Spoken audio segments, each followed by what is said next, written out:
also have some Heroes of Olympus, Son of Neptune chapters for you guys. So to kind of sum up where we left off, Percy went to Octavian, who, read the auguries, the stuffed animal guts, and said, you can join. And so we start off with him, going into camp and, well, we're in Hazel's head, first of all, and she's still with Nico. But where we left off, Percy needs to kind of, in a way, get claimed at this camp, because, we do know who his godparent is, but a legion needs to claim him. Yes. Yeah, and so we start off with Hazel and Nico, because they had their little side conversation. And one of the things that happens very first in this chapter is Hazel comes across a huge thing of gold. And so we kind of find out how her powers work. This is the part that I was curious about, having just read this for the first time. The way she says it is, let's see, it could have been buried there by robbers or dropped off by a wagon 100 years ago. Maybe it migrated from the nearest bank vault. Whatever's in the ground anywhere close to me, it just pops up, and the more valuable it is, the more dangerous it is, Nico frowned. And so they try to decide what to do with this gold that pops up. They don't want to just leave it on the ground because the fawns will get it. And, of course, it would be mega ultra cursed. And so, what Hazel says is, if I leave it on the ground and I go away, maybe it'll go, it should sink eventually. We don't know exactly how that power works, if she just does it on her own, but she does give it a try of actually, putting it in the ground herself here. And so Nico gets to see her do that, where she, crushes it into a ring and then puts it into the ground, and it basically leaves no trace behind except for, a little mound of fresh dirt. Yeah, and he's like, whoa. Yeah, he's like, that's terrifying. And she's like, this kid literally reanimates corpse and he thinks I'm terrifying. Yeah, what's going on? Oh, it's the first cohort that they're passing by here.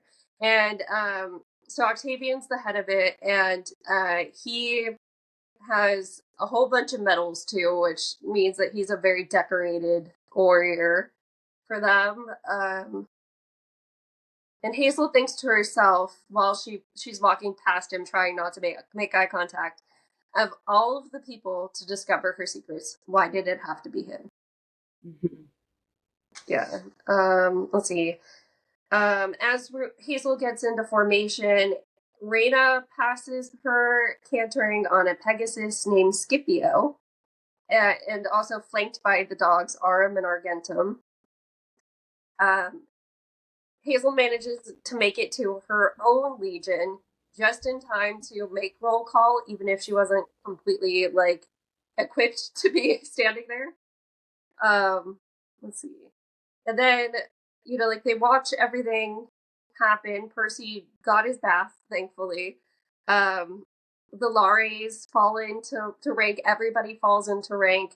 And they present the colors, which turns out to be a flagpole with nothing on top, where there should be a golden eagle. And so it says, even though Reyna insisted on following tradition, every time the eagleless pole was raised, Hazel could feel the embarrassment rippling through the Legion. We know just from this, and then when you look at the cover, mm-hmm. It is a very important object. We get more about it later, though. Mm-hmm. Let's see. So, what they decide to do when they call this meeting of all of the legions is ask, is anyone going to claim Percy? And first they ask him, do you have credentials? Which would be letters of reference from, another demigod or some important person. Which, of course, he doesn't have, because he doesn't have memories. And Hazel thinks to herself, what other, credentials could he need when he was literally carrying a goddess on the way in? But okay. Mm-hmm. What she says here, a good letter could get you a position in better cohorts, sometimes even special jobs like Legion Messenger, which made you exempt from the grunt work like digging ditches or conjugating Latin verbs. I love that. Rick put that in there. Little teacher joke. It's annoying. Let's see. And Percy says he has no letters, and Hazel thinks to herself, this is unfair. Um, Frank tries to speak for him, but Frank is still on probadio, which means he's not allowed to speak for him just yet. He's not a he's not a full Legion member at this point. Mm-hmm. So he doesn't have the credentials either to back Percy up, but he wants to. He does say he saved my life. And so Hazel realizes I'm barely eligible, but she does decide to say what Frank means is that Percy saved both our lives. I am a full member of the Legion. I will stand for Percy Jackson. So that thankfully gets Percy into the fifth one, which unfortunately is not the good one. We already know this from Frank and Hazel and how they're kind of treated, even just from Percy seeing that they're standing guard on the outside. Mm-hmm. Yeah, so let's see. They asked, does the cohort accept? Everybody starts pounding their shields against the ground, and then Dakota and Gwen, their centurions, basically accept him as a recruit.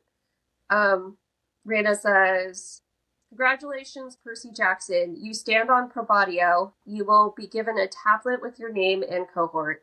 In 1 year's time, or as soon as you complete an act of valor, you will become a full member of the 12th Legion Fulminata.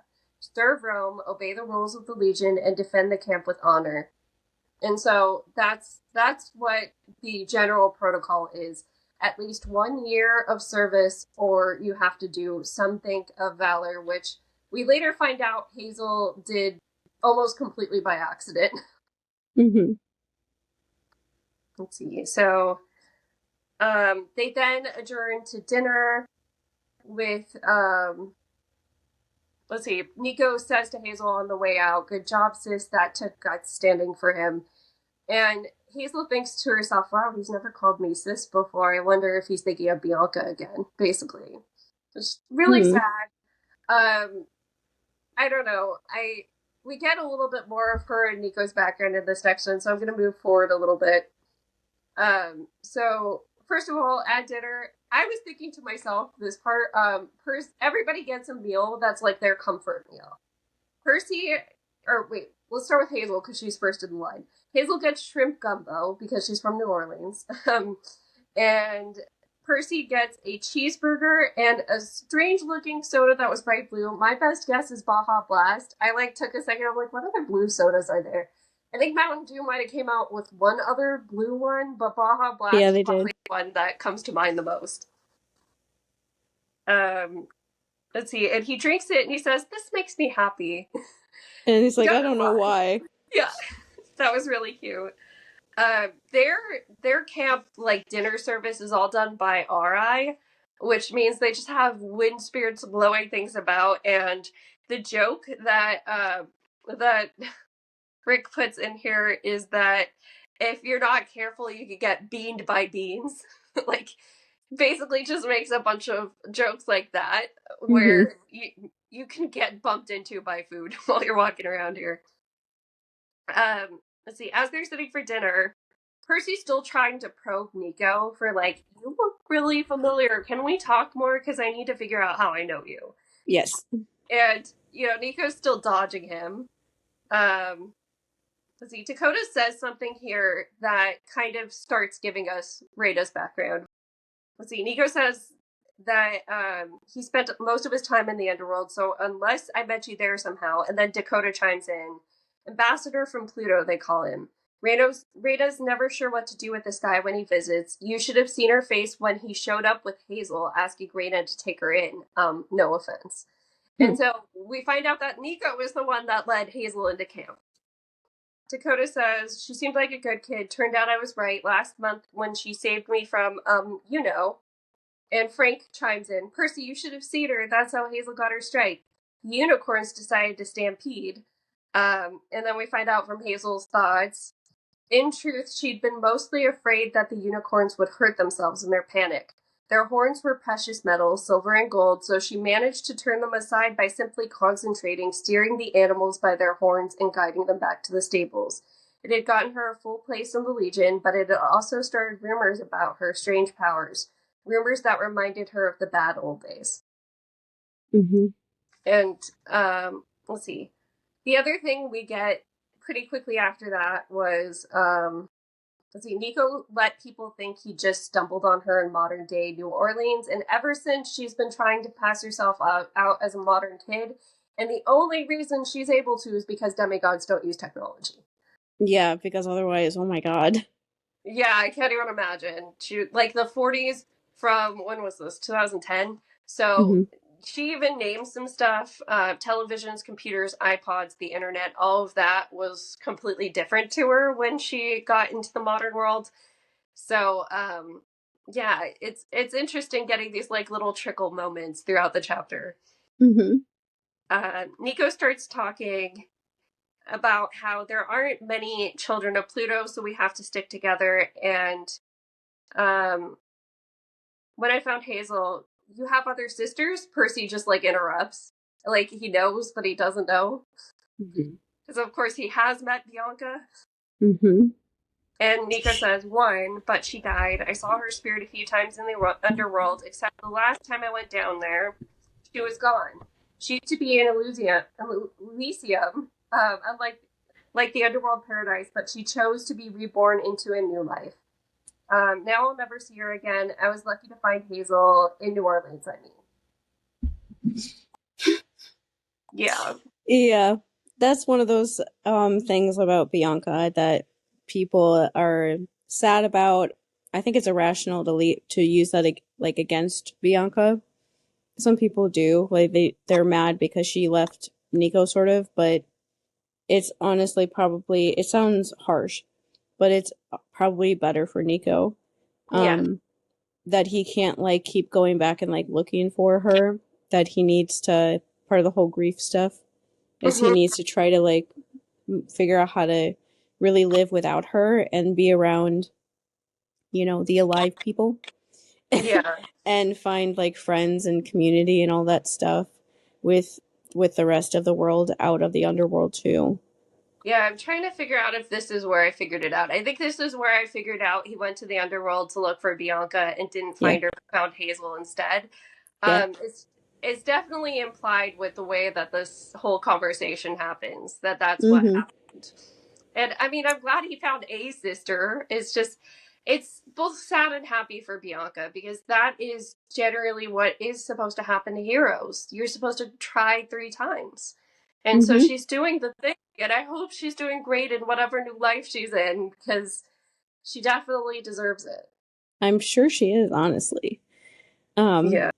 she did a good job in it. Especially I really like her in the fourth book, in Battle of the Labyrinth. And so it's interesting to hear this whole conversation with Percy and Nico is so funny to me because Percy is like needling him constantly and he's just keeps trying to like distract him and it doesn't work. And Mm-hmm. it's like, you're the one who's here, child, Yeah. and nobody else knows that you're here. You really expect him to not try to ask you 47 times. Like, who are you? Why do I know you? You're the only thing else that I remember so far about my life. The person that I thought would be here isn't here. So, like, can you Yeah. explain this to me, please? Yeah. And especially because it's like, I know you, but I don't know how. Yeah, Like, it's that's so that thing that's annoying. driving him crazy. Let's see. So, unless you believe the rumors, not saying I do, which we do know from Dakota, like saying that the rumors about Hazel are flying. And she hasn't even been there that long. She's only been there a few months. We know she was there long enough to see Jason, but just barely. Mm-hmm. So a little bit more than 8 months is what we can say. Frank, we find out through the course of this, has only been here a month himself. So Percy's stuck with a bunch of newbies in the same way that Jason kind of was. Mm-hmm. Yeah. Let's see. This is where they're interrupted by Dawn the Fawn, who, of course, makes a beeline for Hazel because she's the only one who gives him a little bit of, acknowledgement. And he starts sniffing around Percy, and we get another little hint at Percy's former life because he's like, "You've got an empathy link. It's faint, but like I can tell you have one." Mm-hmm. And he's And just like, Percy, what's that? yeah. So the conversation gets interrupted, but it's like Percy doesn't necessarily get to talk about it enough. It's a little sad. Let's see.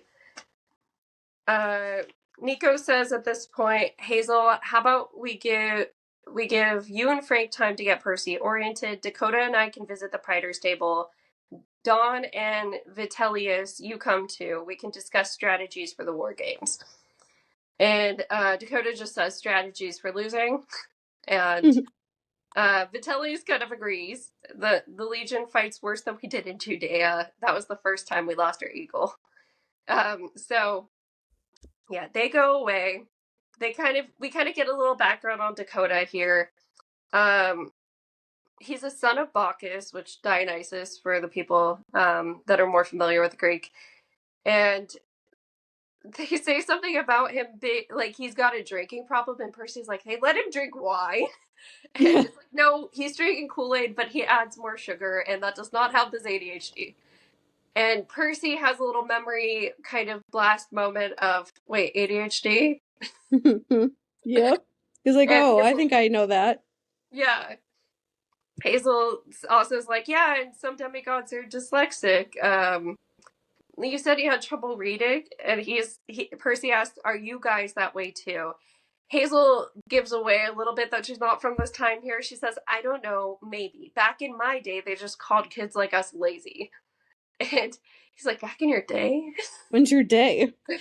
Yeah. And Percy when Percy says stuff like this, it does start to register to Hazel, like, oh, he picks up on little details. And, so the back in the day, it might not have gotten anybody else, but Percy was like, wait a second, why did you say that? Yeah. That was honestly like my favorite little, besides the very end, that was my favorite little Percy characterization thing. This is something that I remembered from the first times I read these books, that she notices that about him. And I always need to point that out because this thing has happened online where people describe Percy as like a golden retriever boyfriend to Annabeth, which the best that I can figure out what that means is like a nice, happy, like looking boyfriend that is like kind of not as smart or something, but always like wants to like make their girlfriend happy and puts in like a lot of work to do it, but they're not like super smart themselves, is the general idea of how people describe that. And it's like that's an act that Percy does. And that's the fun of him in this book when he has amnesia, is that you see more clearly this stuff. Like this stuff is in the other books too. We definitely talked about it as we read them, when you would run into times when he would do this, but he definitely pretends this is something that I do with people too, which is why I thought that he did it. And so it was why I remember it, because I remember being like, yay, I was right about this back when I read this for the first time in like 2011 or whatever, that Percy knows that people think that he's stupid. Basically, he knows that people assume that he's not smart because of his childhood.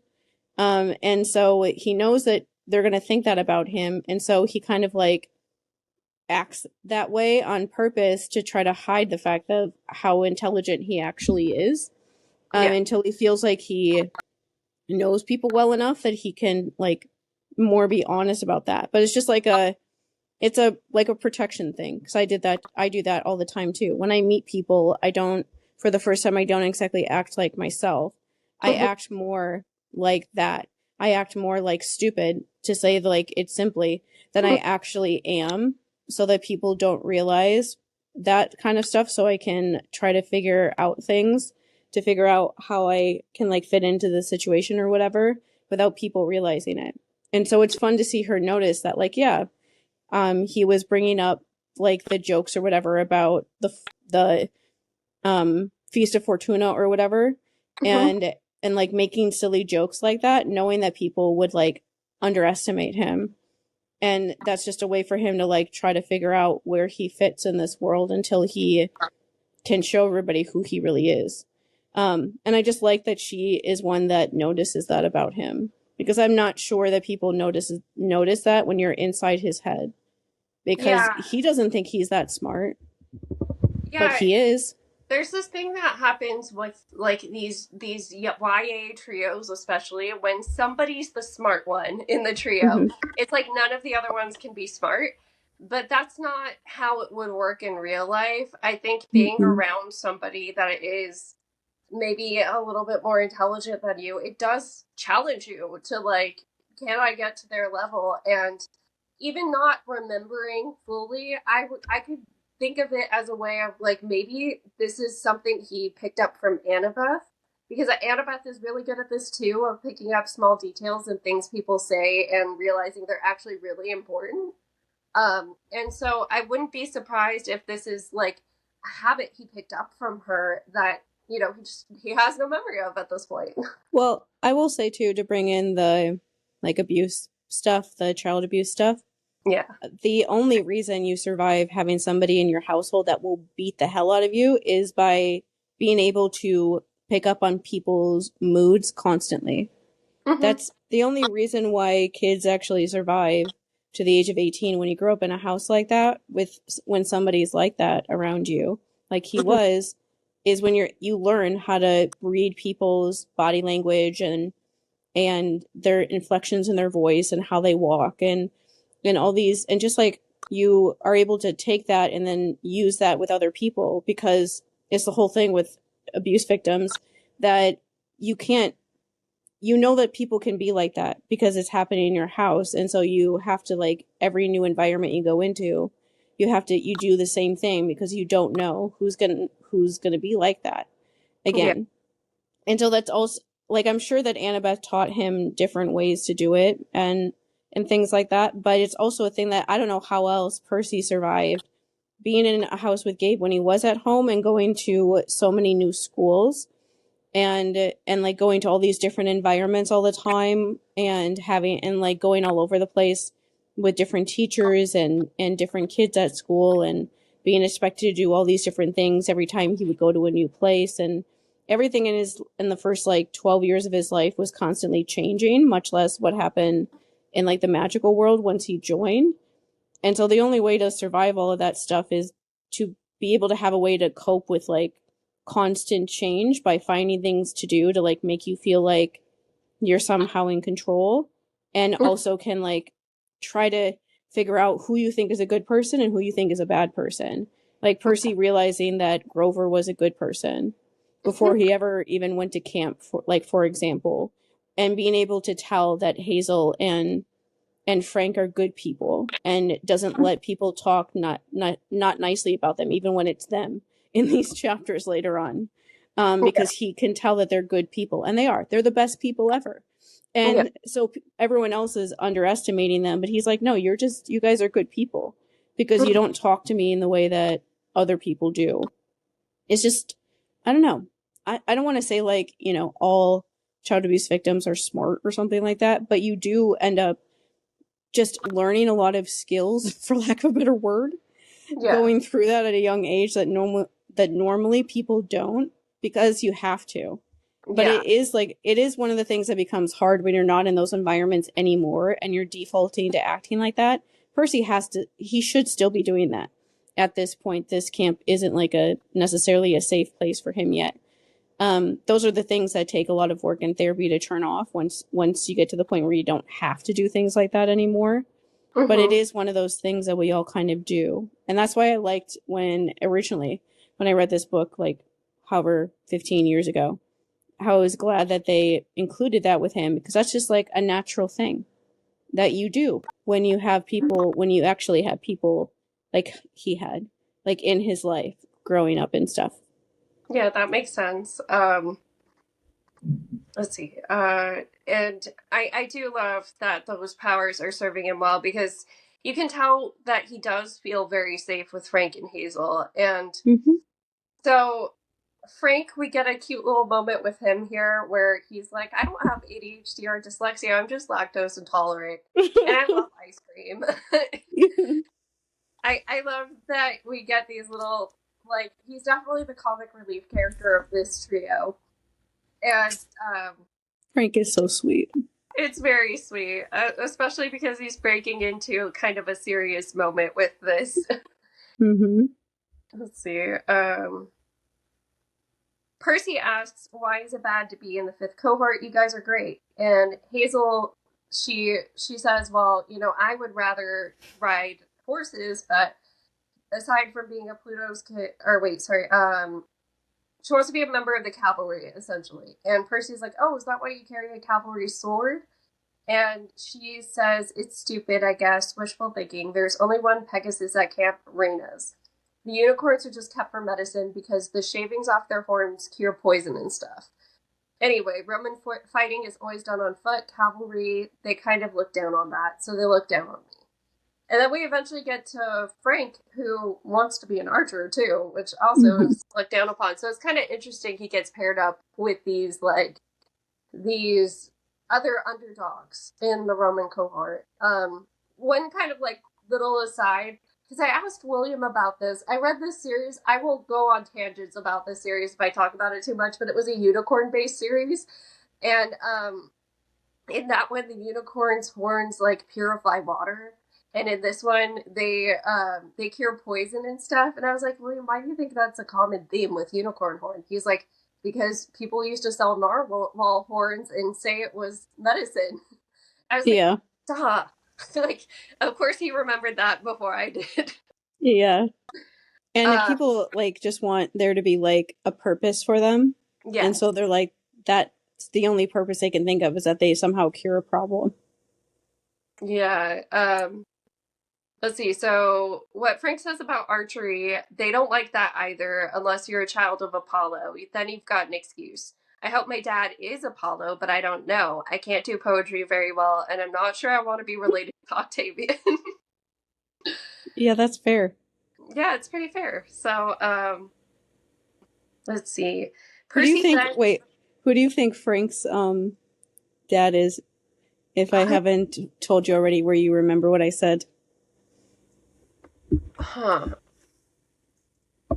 I can't remember if he used fire spontaneously or not in the next chapter. And that's kind of what came to mind immediately. Like, could he be a Vulcan kid? But I'm not sure. I don't have a running theory just yet. I mean, the Zhang thing, especially when he talks about his last name Origin, kind of threw me off. So I don't know how to feel about him just yet. It's not very much longer Okay. before he gets claimed. So I think it's in like the next set of chapters when that stuff happens. So you don't have to wait too long. It's definitely a surprise. Okay. It's fun to see. Like I was surprised. I was like, what? When they Yeah. said who his parent was. So then we have Percy asking about the eagle. And so he kind of caught on. They said it's not the first time it's been lost. Mhm. Um, let's see. "You see the empty pole in the middle of the eagle. How'd you know?" Vitellius was talking about how the Legion lost its eagle a long time ago, the first time, he said. He acted like it was a huge disgrace. I'm guessing that's what's missing, and from the way you and Rada were talking earlier, I'm guessing your eagle got lost a second time, more recently, and it had something to do with the fifth cohort. And this is the moment where she's like, "Oh, he's smart. He's good." Mhm. The Yeah. one that Shannon ended up screenshotting for us. Yeah. And so we find out, what is the eagle? Why is it a big deal? Frank is the one who kind of is the history holder for all of these kids. So he says, "It's the symbol of the whole camp, a big eagle made of gold. It's supposed to protect us in battle and make our enemies afraid. Each legion gave it all sorts of power, and ours came from Jupiter himself. Supposedly, Julius Caesar nicknamed our legion Fulminata, armed with lightning because of what the eagle could do." Percy chimes in, "I don't like lightning." and Yes, child. Hazel says, "Very well, it didn't make us invincible. The 12th lost its eagle the first time way back in the ancient days during the Jewish rebellion." "I think I saw a movie like that," Percy says. And Hazel says, "Of course, that's been adapted before." Kind of skipping to what happened. Do we have the fifth one? Yes, we do. Okay, so let's see. Frank's like, "I wasn't there when it happened, but I've heard the story just like everybody else." There was this huge expedition to Alaska back in the 80s. The prophecy that you noticed in the temple, Hazel continued, the one about the 7 demigods and the doors of death, our senior piter at the time was Michael Varus, from the 5th cohort. Back then, the 5th was the best in camp. He thought it would bring glory to the Legion if he could figure out the prophecy and make it come true. Which, like, oh my gosh, why would you hear a prophecy and be like, I want to make this my prophecy? Okay, sorry. Save the world from storm and fire and all that. He talked to the augur, and the augur said the answer was in Alaska. But he warned Michael it wasn't time yet. The prophecy wasn't for him. But he went anyway, Percy guessed. What happened? And Frank continues the story from Hazel from there. Long gruesome story. Almost all the entire 5th cohort was wiped out. Most of the Legion's Imperial gold weapons were lost along with the Eagle. The survivors went crazy or refused to talk about what had attacked them. And Hazel thinks to herself, I know. So, anyway, since the Eagle was lost, Frank continued, the camp has been getting weaker. Quests are more dangerous. Monsters attack the borders more often. Morale is lower. The last month or so, things have been getting worse, much faster. And Percy's like, oh, and you guys are taking the blame. Especially because, like, Jason had started rebuilding the reputation. This is what Hazel now continues with. But then he went missing. And so because he went missing, it's like, oh, you really are cursed.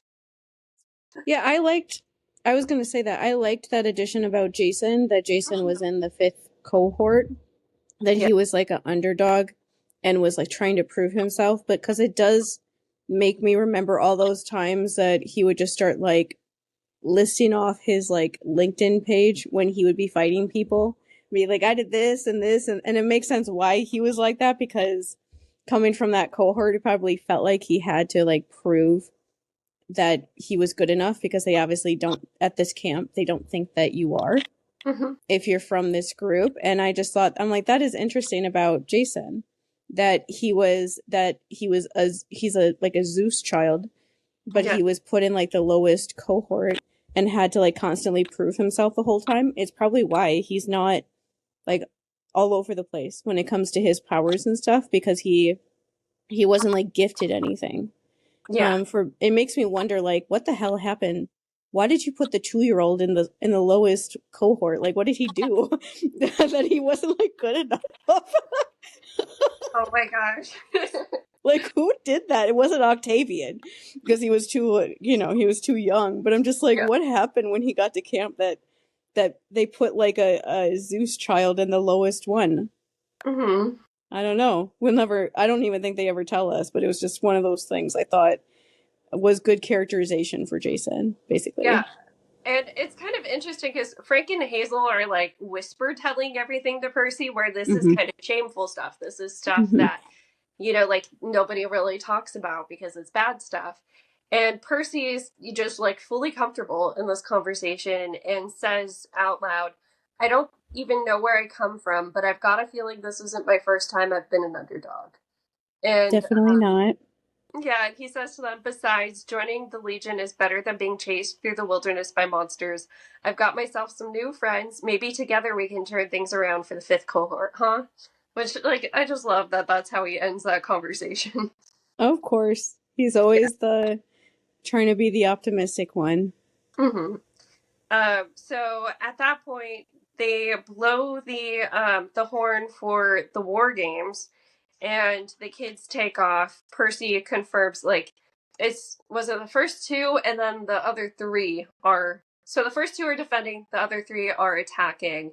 And what Hazel says about that is, good news, we get the elephant. Bad news, let me guess, 5th cohort always loses. And Frank slaps him on the shoulder, says, I love this guy. Come on, new friend, let's go chalk up my 13th defeat in a row. Like, let's just pause for a second. I want you to imagine Percy fighting these kids. They're not gonna know what hit him. It's gonna be so much fun to reread this again. Yeah, so we unfortunately do not get the war games in the next chapter. So we switch to Frank's perspective and we shift back towards when Hazel and Percy were with Octavian and Hmm. he was off in the weapons. So the chapter starts out with him remembering the first day as they're walking out because Hmm. we do have one moment where it's contemporary where Hazel's talking about how she's really cold and he's like, "Oh, I would do anything to make her warm right now, but I can't because then she won't be my friend anymore." Hmm. But then that's where he starts reminiscing and he starts thinking about like um, oh yeah, what are some of the things that happened to me?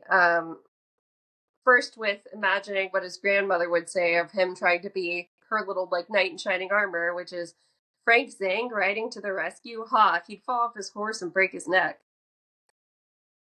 So this is where we find out it's only been 6 weeks since this poor kid lost his mom and then had to go to Camp Jupiter.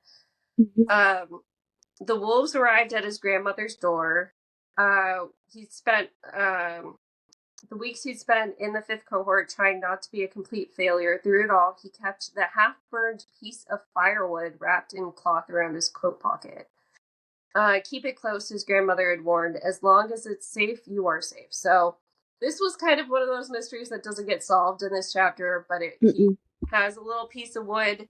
It somehow represents his life force. He can use it, but he shouldn't. Yes, that'd be bad. Yeah, and he did try using it once. He remembered the trip south from Vancouver when the temperature dropped below freezing near Mount Hood. Frank had bought out the piece of tinder and held it in his hands, imagining how nicely it would be to have fire. Immediately it charred and blazed with the searing yellow flame. This is where I was like, could he be a Vulcan kid? Because of being able to summon fire, but I'm guessing maybe not. Yeah, so he starts feeling himself like slipping away, so he eventually does thrust the piece of wood back into the snowbank and put it Hmm. back out. But every time he thinks about this stupid piece of wood, it feels like it starts like catching again. And so he's trying not to think about it, but thinking about it does it. And so it's this unfortunate circle for him. Now, think about him meeting Leo. Oh gosh. Yeah. Um, let's see. He recalls that when he first started like hanging out with Hazel, he tried asking her about her past, about New Orleans. She would just get dodgy with it. He tried relating to her of like, okay, well, you're from New Orleans and you're Creole, so you could probably speak a little French. And but he speaks Canadian French, and so they couldn't really communicate with each other because both of them actually didn't know French that well either. Hmm. They just decided to call that quits. Percy Jackson had arrived. Sure, Frank had seen kids fighting monsters before. He'd fought plenty himself on his journey from Vancouver, but he'd never seen Gorgons. He'd never seen a goddess in person, and the way Percy had controlled the little Tiber. Wow. Frank wished he had powers like that. Um, and so remembers the Gorgons clawing at him, how badly they smelled, and that he would be a pile of bones in the bargain mart if Percy hadn't saved him. Let's see. So And we don't even know what Frank, I don't think, knows what Frank's powers is yet. But no. his powers are so cool. Oh my god. um, let's see. While he polished swords, so this is when he does get sent to the armory. While he was sitting there polishing swords, he remembered Juno warning them to unleash death. Unfortunately, Frank had a pretty good idea of what the goddess meant. He had tried to hide his shock when Juno had appeared, but she looked exactly like his grandmother had described, right down to the goatskin cape. She chose your path years ago, grandmother had told him, and it will not be easy. So we find out he feels like he should have gotten claims by now, and it's because he had his 16th birthday, which is like the mark of manhood in this Roman like kind of culture. And so he thought like for sure it has to happen on that day if anything, but nope, still has not been claimed. He thinks his father has to be Apollo. Archery was the only thing Frank was good at. Years ago, his mother had told him that their family name, Zhang, meant master of bows. Sorry, master of bows in Chinese. That must have been a hint about his dad. Yeah. So that's the closest we get to figuring it out, but yeah. Anyways, he tries reasoning with Apollo. Please, Apollo, if you're my dad, please tell me. I want to be an archer like you. And then Vitellius comes in and says, no, you don't. And Vitellius was a true Roman. This is kind of funny because, like, I have said this exact thing about Paris from Troy. You're a coward because you use a bow. And it's true of him because he avoids battle in every other sense. I would not say it about Frank because it sounds like he does not avoid battle in every other sense. Paris is a little punk ass bitch because he was a very big part of starting a brutal 10-year war where everyone else was killing people, like face to face, very, violently all the time, and he never had to do it. And then the one time that he should do it, he instead stood really far away and didn't do it because he knew that he wouldn't win if he actually fought the person one-on-one.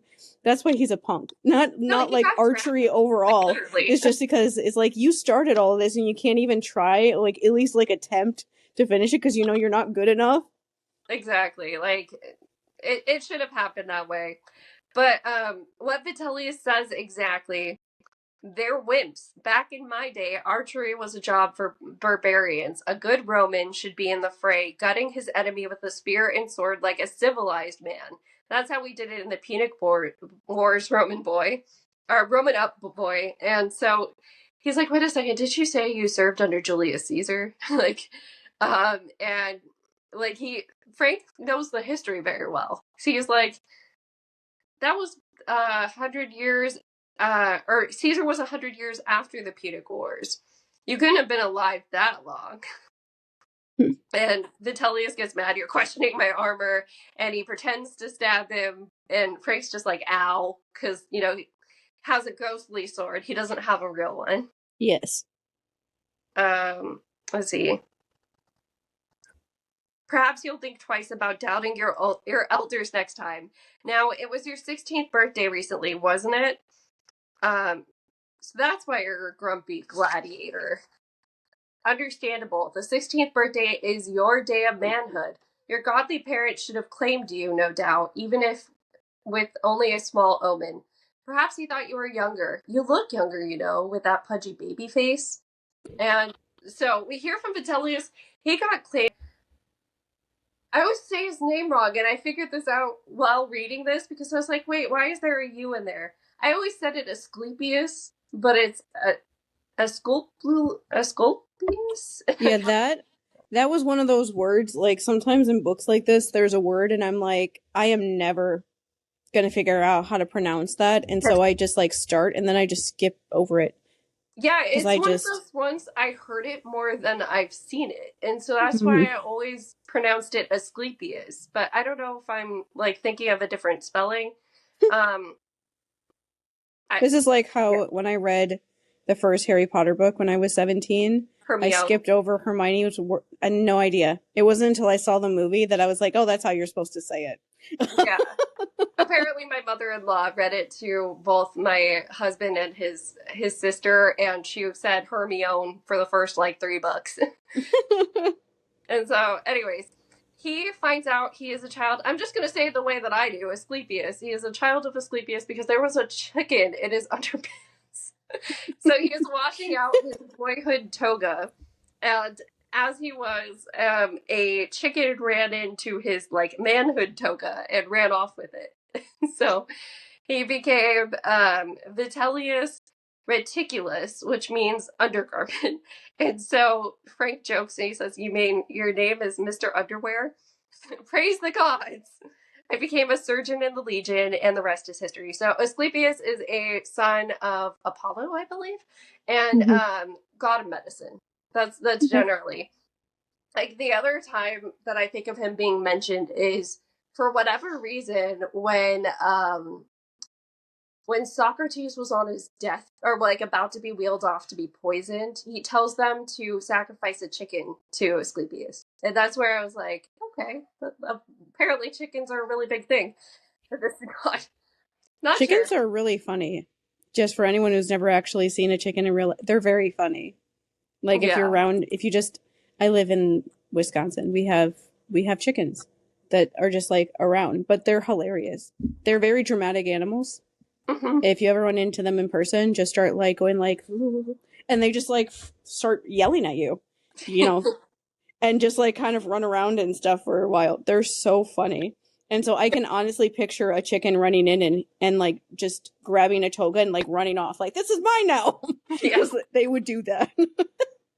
Oh my gosh. Vitellius does not like lay off Frank during this whole chapter. He calls him on everything and seems to know everything that Frank does not want him to know. So the next thing he talks to him about is that he saw him pocket the Gorgon's blood. I was going to say Goron. The Gorgon's blood in the river that popped out. Percy had noticed this too, and this is where we find out that was actually kind of similar to how the Minotaur horn was left behind when Percy slayed the Minotaur. That was the prize for slaying the Gorgons. Why do I keep wanting to say Gorons? This isn't Legend of Zelda. And so They would never do that. they would never. And so Vitellius is curious why he picked them up. He's like, I'm a healer. I know the legends about Gorgon's blood. Show me the vials.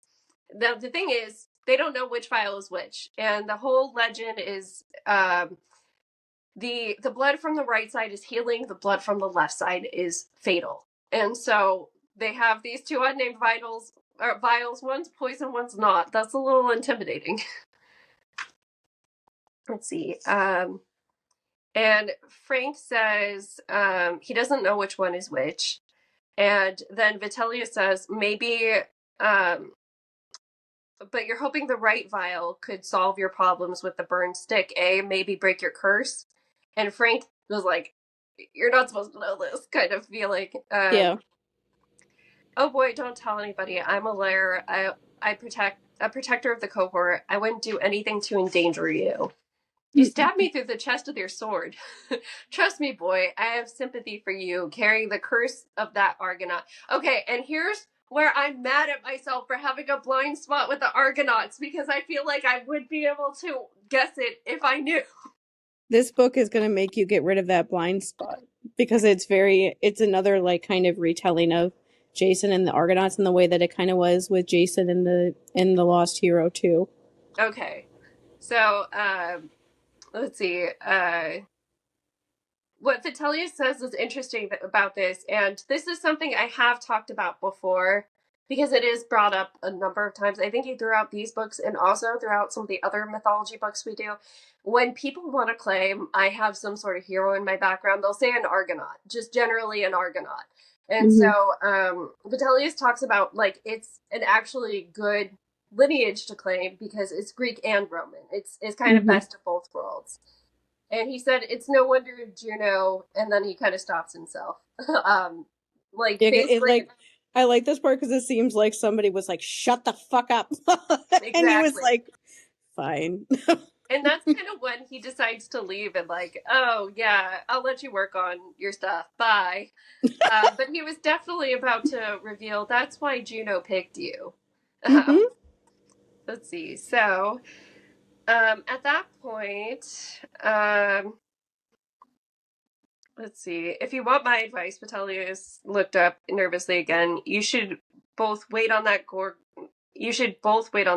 blood, because he brings up that it could potentially it could bring back Percy's memory. Yeah. And if my sources are right, you're going to need it on your quest. Quest, and then he just like leaves. Yeah. Let's see.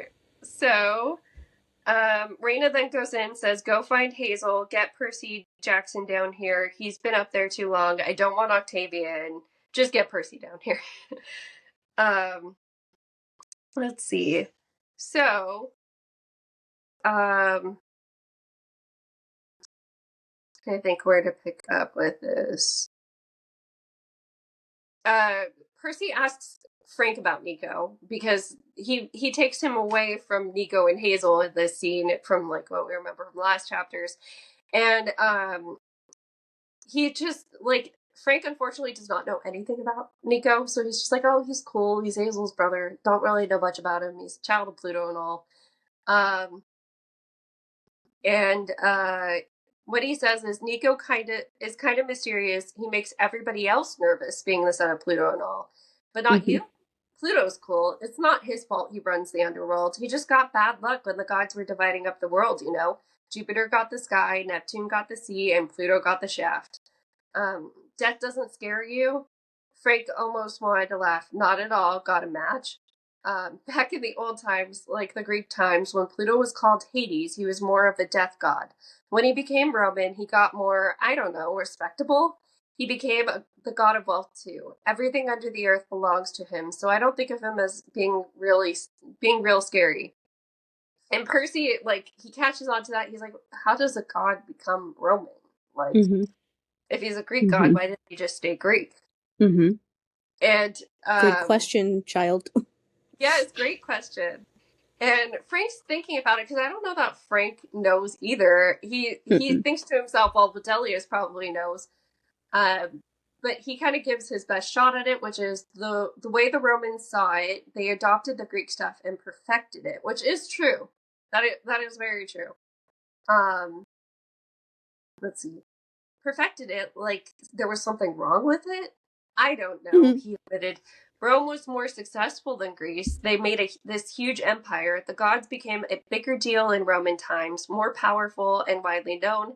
That's why they're still around today. So many civilizations base themselves on Rome. The gods changed to Roman because that's where their center of power was. Jupiter was, well, more respectable as a Roman god than he had been when he was Zeus. Mars became a lot more important in discipline. And Percy says, and Juno became a hippie bag lady. So you're saying the old Greek gods, they just changed permanently to Roman? There's nothing left of the Greek? And Frank says it's a sensitive topic. Some say Greek influence is still around, like it's a part of the gods' personalities. I've heard stories of demigods occasionally leaving Camp Jupiter. They reject Roman training and try to follow older Greek style, like being solo heroes instead of working as a team the way the Legion does.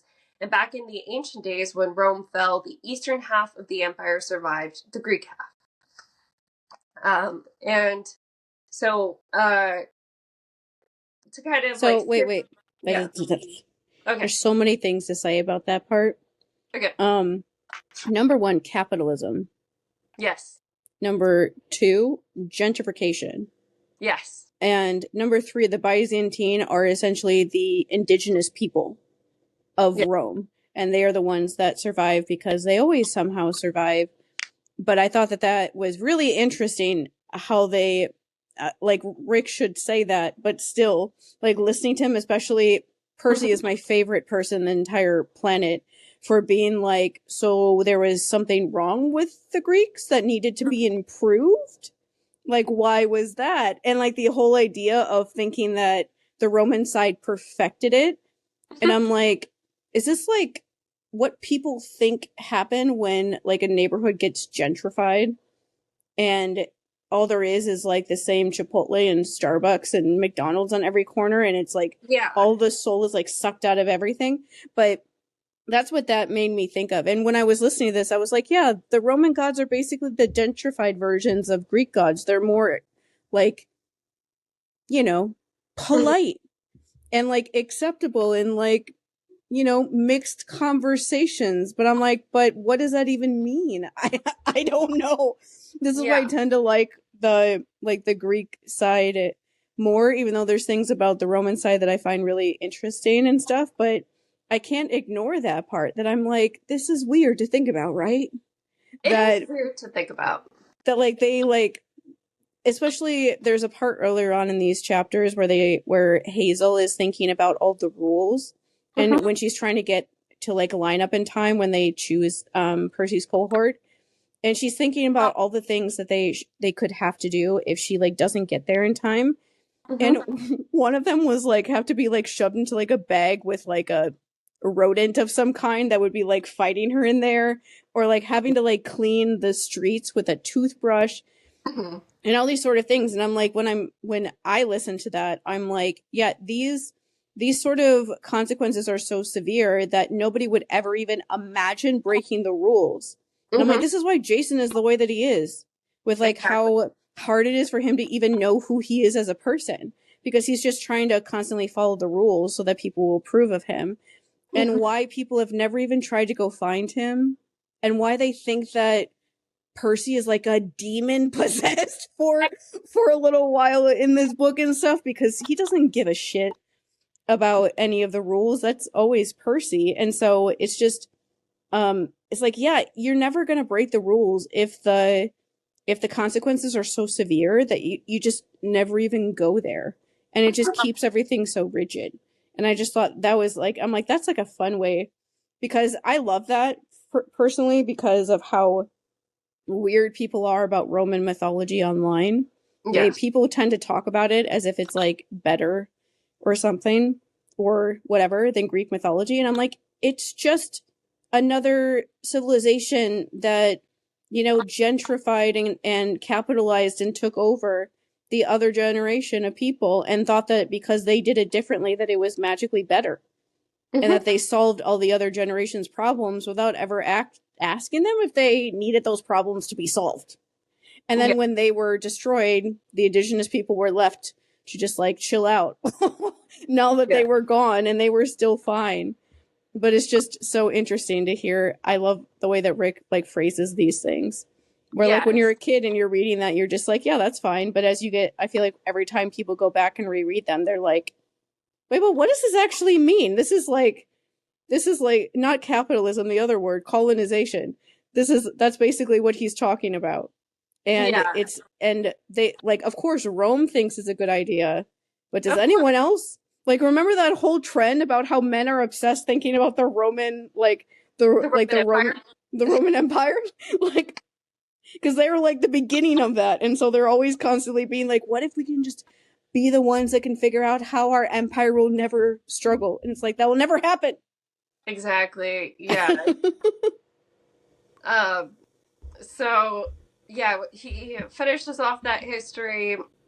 Byzantium, the part of the Roman Empire that didn't fall, was more Greek than Roman.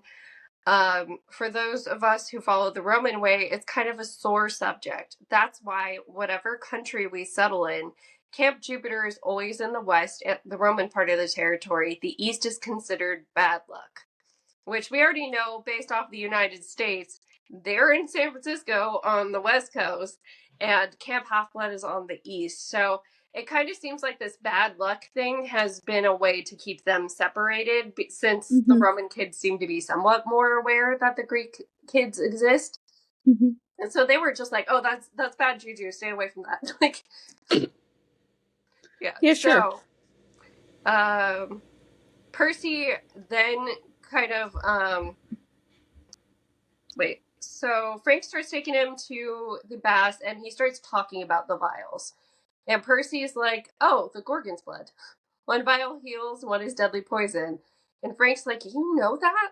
Listen, I wasn't gonna keep them. I know why you did it, Frank. You do? Yeah. If I'd come into camp carrying a vial of poison, that would have looked bad. You were trying to protect me," which isn't true, but Frank goes with it because he's like, I kind of wish that was what I was thinking, but Mm-hmm. um, he's like, "Oh, right. But if we could figure out which vial is which, it might heal your memory." And Percy considers this for a second. He says, "Maybe, I guess, but you should hang on to those vials for now. There's a battle coming. We may need them to save lives." And that's just so inherently Percy. Yeah. Like, he doesn't remember anything. He doesn't know any of these kids. But he knows that something's coming in a few days. And so he's like, okay, whatever that healing thing is, that's more important than my memory. Yep. That's that's that's I love that so much at the end, because Percy always has so much empathy Mhm. for other beings, things, people, no matter what. And Yeah. especially the highest amount of empathy he really has is for his other demigods. Mhm. And so it just like, it's one of those things with him. I feel like this is true when you're someone that has a lot of empathy, and we both have a lot, that you just like see things that way. You just don't even think about it. And so for Percy, I don't even think he would like consider the idea of like lying about having the Gorgon's blood so that he could like try to keep it for himself. Not because other people are like selfish or there's something wrong with Frank for wanting it for himself. It's Mm-hmm. just that when you have a lot, like too much, almost sometimes empty for other people, you just always Yeah. think about what they might feel, and it stops you from doing that kind of stuff because you're like, well, what if somebody else needs it more than me? I don't want them to go through something awful if I have something that will help them. And Yeah. he just, it's one of those things. He just is like that all the time. Um, it's one of the traits that makes him such a good leader in the first 5 books that I'm not sure comes across all the time because people are trying to make him into Dark Percy. Yeah. Yeah, and I know But that that's coming with like later scenes in these books, but like I don't believe it for a second. This is the that cute little isn't, kid who wants his pillow pet and his Bessie. yeah, and the whole problem with people being like that with Percy is that the stuff that happens in the later books, he's very greatly upset by it. Mm-hmm. He's not happy about it. He's not like wanting to do it. He immediately stops, not because Annabeth has like control or something over him or because he's like whipped by her in that sort of way. It's because he cares about what other people he loves thinks. And so Mm-hmm. when she shows that she's scared of what he's doing because she not because she's scared of him personally, but because she's scared of him doing something like that because that thing that happens in that scene is so out of character for him. Like we just read this. Can you imagine a time where Percy would purposely try to hurt another being, even if it is the god of misery, when they're in literal hell and have gone through absolute hell in that book by that point? Like it's hard to imagine him ever hurting something on purpose in that sort of way. But he gets pushed to that for 5 seconds. And Yeah. then spends the rest of that book and the next book thinking that he deserves to die. Mm-hmm. Like, not in an exaggeration. There's a scene in the last book where he gets poisoned and he doesn't do anything to like save himself. Like Yeah. Jason has to kind of do it, but Jason like sits there and doesn't know what to do either. But he like purposely goes into poison because he thinks he deserves it after hurting the god of misery for 5 seconds in the book before this. And it's just, that's not the way people react if they actually have this like darkness inside of them, Mm-hmm. because they would feel powerful when they are dark like that. But for him, he's so upset by it that it like sends him on this like mental health tailspin for a while. Like the newest books that are coming out, the high school ones, he's Mm-hmm. like kind of a mess, like mental health wise. Not kind of, he basically is from how people describe those books. Um, like he's having PTSD flashbacks at the Met. He doesn't think that Annabeth's friends would want to talk to him. And so he's just like quiet. He doesn't understand why Annabeth wants to be around him. He accidentally like uses his water powers when he's really scared and scares like a river god and feels like really, really bad about it. There's a scene where he finds like a lost puppy of Hecate's and starts like sobbing, crying because the puppy is like on the street and Annabeth and Grover have to like bring him while he's crying to like Hecate's mansion place so they can fix the puppy because Mm-hmm. he's having like a mental breakdown. There's like a scene when Grover says that he doesn't think that Percy wants to be friends with him anymore when he goes off to college, and he doesn't even remember like running over to Grover and like grabbing his shirt because he's so mad at him. Like Mm-hmm. he's like a PTSD walking nightmare in a good way. I mean, like not a nightmare like he's dangerous, but because his PTSD is like out of control.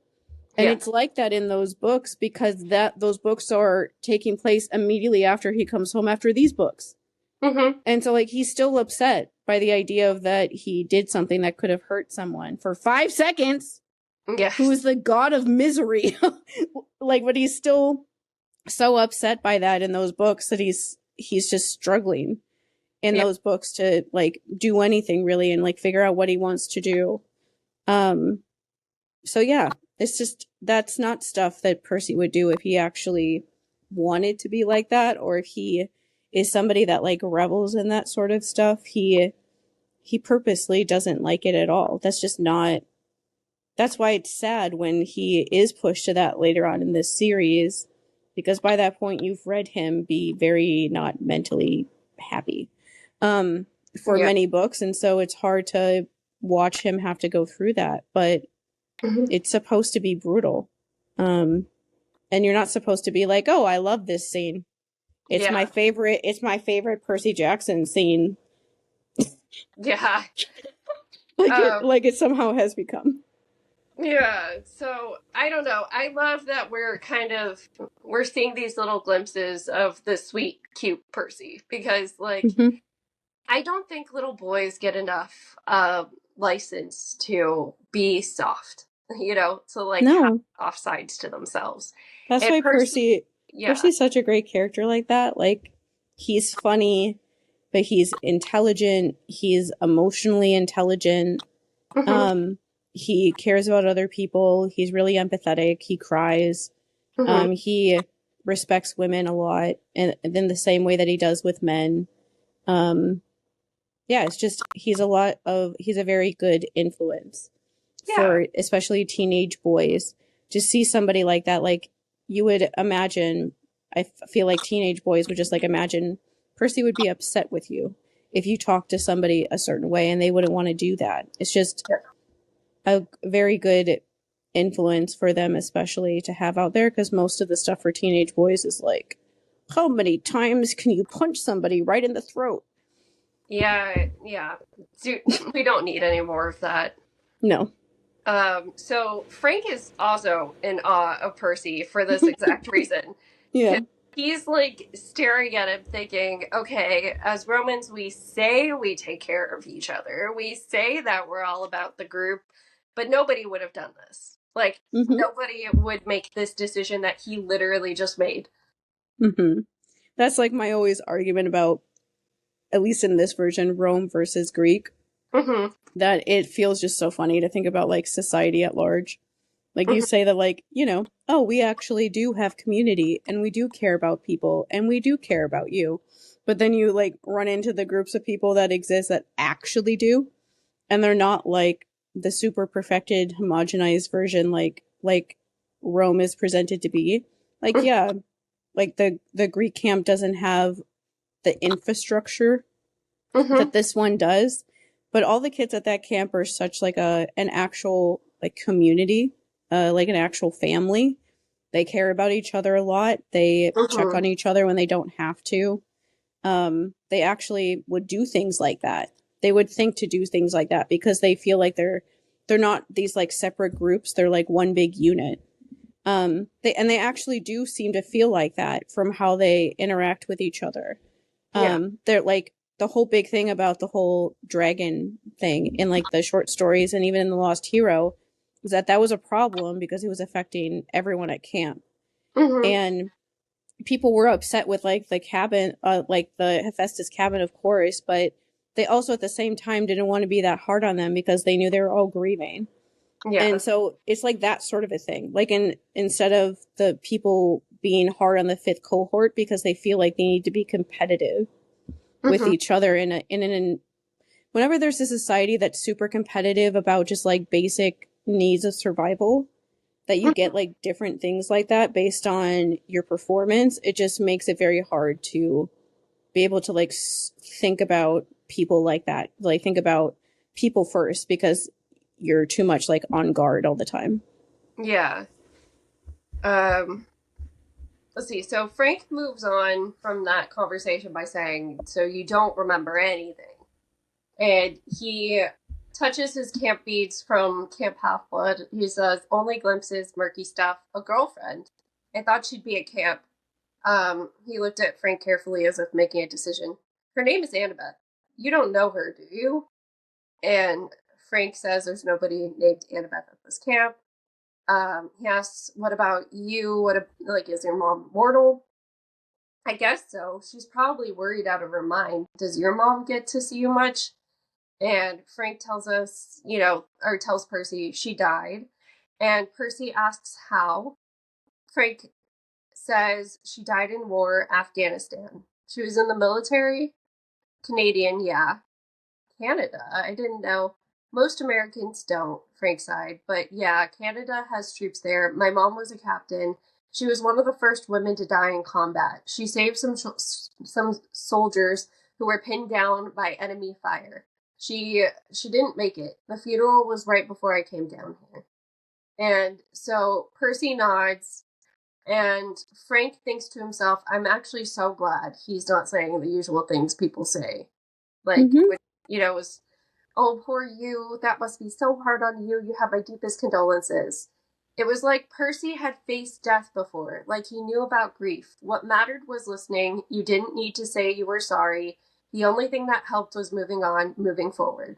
And so Percy asks, okay, so can you take me to the baths? I'm filthy. And Frank says, yeah, you kind of are. As they walked into the steam room, Frank thought of his grandmother, his mom, and his cursed childhood, thanks to Juno and her piece of firewood. He almost wished he could forget his past the way Percy had. And that's what we left off at. Yeah, so I it's interesting for me. I know that the spoilers are out there everywhere online, but I genuinely have no guesses at who Frank's parent is at this point. That's okay. Yeah, I kind of like being in the dark for once, though. I mean, Mm-hmm. this being my blind spot gives it a different experience for me for once. It's fun to watch you like try to figure it out and see if you're surprised. Yeah, so we will probably see that next week, I'm guessing, because the next chapter is also in Frank's perspective. And Mm-hmm. they did it pretty early on with the other kids in the last book where they got claimed pretty early on if they weren't. So I imagine Frank has to get claimed before they leave for a quest at the very least. Engagement stuff, and we will see you guys next week. Hopefully for less sad news this time, because I feel like the last two have been sad. Yeah. All right. Bye.